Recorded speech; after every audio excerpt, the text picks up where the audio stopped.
you wouldn't hear it in the media. When it's probably just as good. We don't need to be stoking up. I think the more attention we give to these terrorists in Iraq, the Hezbollahs and the rest of these terror groups, I think the more we give them, the more they want to just keep pushing back, right, and doing more to get it. They get hooked. They're probably hooked on the entertainment of it for themselves, you know. But anyways, we hit them back, and I think it's important. So this could be the time. And we noticed, I saw another headline today, hackers were trying to get into the CDC and do some hacking. And bear this in mind for those of you who have been given instructions to work from home. Make sure you're taking your diligence in setting up, changing passwords, and doing whatever you do. If you're going to be working from home, you're probably going to be getting into work VPNs and everything else. You don't want to compromise your work.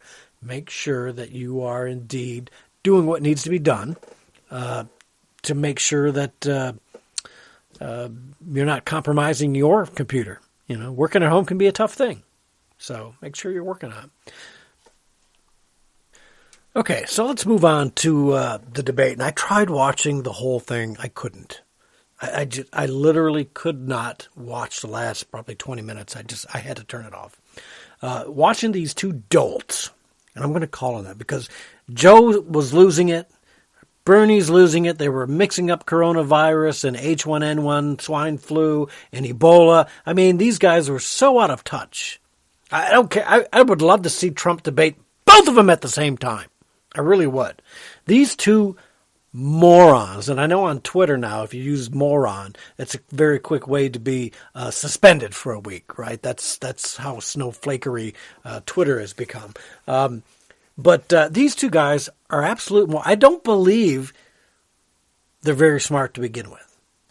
And the fact that somebody in the Democratic Party, and in Bernie's case, Communist Party, how dumb were the Soviet Union to have that moron come over and hang out with them? I guess that's how bad they were back in the 70s, right? Or 80s, whatever it was when Bernie went there. These guys are so out of touch on the coronavirus, let alone anything else.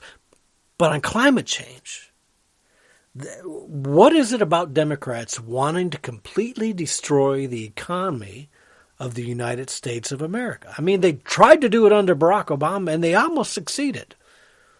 Almost succeeded destroying the United States of America as a commercial power. But we managed to figure it out. I don't know. Would I just have a little computer glitch there? Isn't that nice? So here's what I want to tell you. We're going to play this is what made me sit up when I watched. Everything else in debate was garbage. But this was Joe Biden talking about how he's going to address climate change and what he's going to do to you and I and the economy and the jobs of the United States of America. And I'm going to let this play. It's a little long, but let's go with it because I think you need to hear it again if you didn't hear it that night. So here we go. Joe Biden at the debate, Democrat debate last night, Sunday night, the 16th. Here we go. I understand. I just want to give him a chance to respond, and then we can come back. Let's stay on. We're staying on this issue. Number one, no more subsidies for fossil fuel industry. No more drilling on federal lands. No more drilling, including offshore. No ability for the oil industry to continue to drill. Period. Ends. Number one. Number two, we're in a situation as well where we cannot. We are able to move rapidly to change the dynamic in terms of what we can do to set in motion. The fact that he says climate change, Paris Accord doesn't mean much. We could get everything exactly right. We're 15% of the problem. 85% of the problem is over there. We need someone who can deal internationally. We need someone who can bring the world together again. We need someone who can move in a direction that, in fact, if you violate the commitment you make, you will pay an economic price for it, like what's happening in China. They're exporting coal, significant coal. Thank you. Look, obviously, the Paris Accord is... Okay, so the last thing he said there was, we're going to make the rest of the world... How are you going to force China or India to pony up and do what we've done? We've dropped I think 15% was our last big drop in CO2 emissions here in the United States. We've cleaned up our act. It's the rest of the world that's not cleaning up their act. So Joe, he wants to go back to this Paris Accord. What that nonsense? We got out of that for a reason, because we were getting the short end of the deal. We would have to continue to make progress on reducing our CO2 emissions, which are already low, relatively speaking, compared to India and China. They're the polluters, not us. But the big part of that was what Joe Biden wants to do. Stop all drilling. Stop the do you realize if we don't drill our own oil, supply ourselves, make sure that we are at least financially and productively independent to produce oil, natural gas. There's not enough wind and solar out there to power our homes in the winter, to give us all electricity and heat. It's just not there, folks. These two morons think that we can stop all fracking, stop all drilling. We are not at that point. We're just not. You know, the United States of America runs on oil and natural gas and coal. We're moving to natural gas. That's what's driving down our CO2 emissions. The coal we are using is now being burned in clean fuel factories. Well, those are the things someday in the future, there will be new technology for solar power. There'll be new technology for wind and hydroelectric. And maybe we'll find a fusion, which is different than fission, right? So that we don't have the massive amounts of byproducts from the fission nuclear reactor, right? But we're not there yet. And so in the meantime, we have to have power. Power for the economy, our homes, our factories, to transport goods across country or through the air or around the globe. That takes fuel. And all these unicorn-loving, utopia wannabes, we're not there yet. You're not ready to take fossil fuels, and stop calling them fossil fuels, doggone it. We're not ready to take those fuels out of the mix yet. We're just not. At some point, we will be there, and we should always strive for the next clean energy breakthrough. And we should work little by little to improve those solar panels and find ways to improve. And I'm not saying not pollute. There's not a Republican in the country who doesn't agree we should have a clean as environment as absolutely possible. For right now, don't put 100 years technology ahead of us into the system right here, because we don't have that. Those expectations are out 100 years. Let's be realistic. You can't do it. But the Democrats want to shut it down. Everything the Democratic Party stands for right now is so antithetical to what it is for the United States of America, to be an American, to have the life that we have here.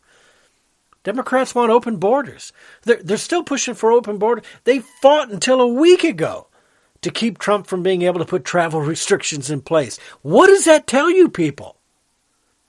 What does that tell you that they think about you? That alone should have been enough to say, you know what? They want to ensure that we have a major pandemic here, that we ruin the economy and that people die, so they can point at Trump and say, look what he did. That alone should be enough to tell you, America. The Democrats don't care about you. They don't care about our country. They don't care about morals, our Western values, or anything else. All they care about is power. Getting power, retaining power, finding ways to keep themselves in power. That's what they've been up to since Donald Trump got elected and threw their plans all aside. They expected it to be Hillary Clinton, and they would be steamrolling us right now. Crushing us under their thumbs, because that's what they want. Drain our pocketbooks. Put us into submission. Get us on government dole.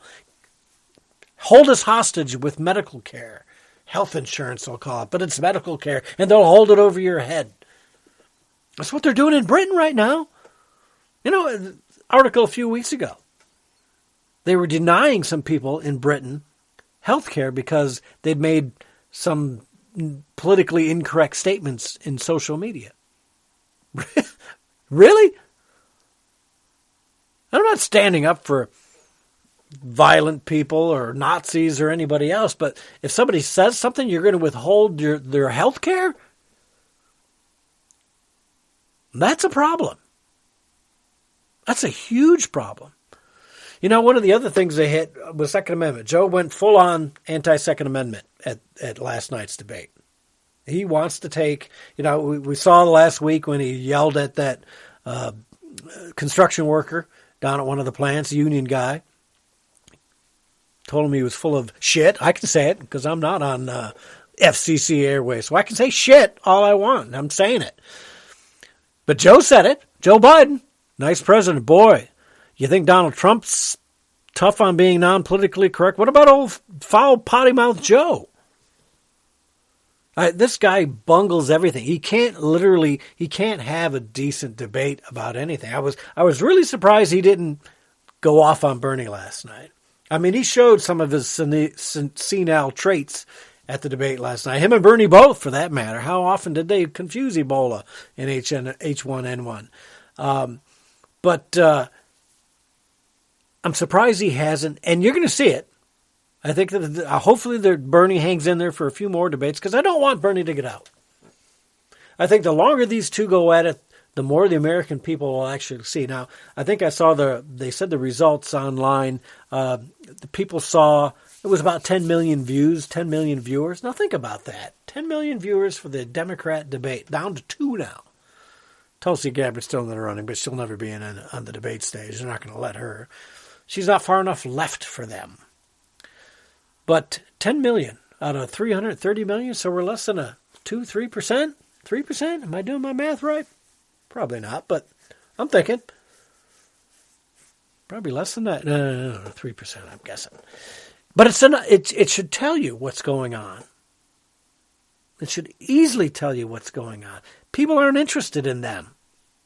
And I'm hoping, despite this attempt at pushing us into a recession, and despite this over-exaggeration of the coronavirus and the doom and gloom and everything else they've pushed on Trump and pushed on us, the American people, that we're going to bust our way through this and vote for Donald Trump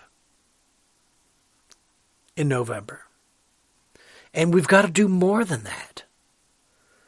We have to elect as many Republican senators and as many Republican congresspeople as we can get our hands on. We have to push for that because, you know what? We can't put up with the House still being in Democratic hands. We won't get anything more done the next 4 years than we've got done. We'll probably get less because now they know how to fight.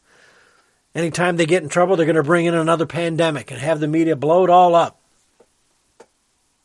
Make it sound worse than that. Let's go into a recession. Look, Trump can't beat us. We're throwing him under the bus with a, yay, we've got a recession. They're literally cheering for a recession. The Democrats, the MSNBC people, the CNN people, you know that they're doing it. It's because they hate America. They want the power for themselves. They don't believe that we as American voters should be able to decide anything. You know, the Democrats have already done it. I don't think we talked since the last time, but the whole reason you saw Warren, Buttigieg, Klobuchar all get out, it's because they were paid off.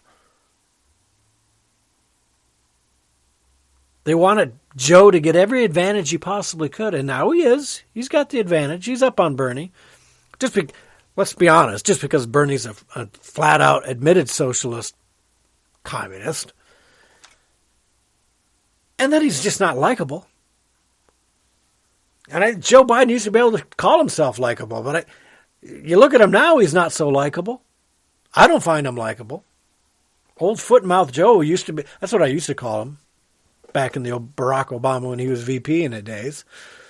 Old foot-and-mouth Joe. I was putting his foot in his mouth for something or another. Important enough that they put him in charge of Ukraine, though, right? Crazy Joe. Okay, so another big part of the debate that really hit me, and it was something I was expecting. I like a lot of you, I didn't think Bernie was going to have the oomph to go ahead and do this debate. We thought he was going to kind of fall after last Tuesday's primaries, where he lost Michigan and lost big, right? But he's plugging for something. Bernie did not fight in this debate like he should have if he really wanted the job. And so my message to all you Bernie lovers out there, you Bernie supporters, you Bernie bros, you're being taken for another ride. I don't think you're not. If Bernie hasn't sold out yet, he's just waiting to ink the deal. Bernie Sanders had plenty of chances in that debate to go after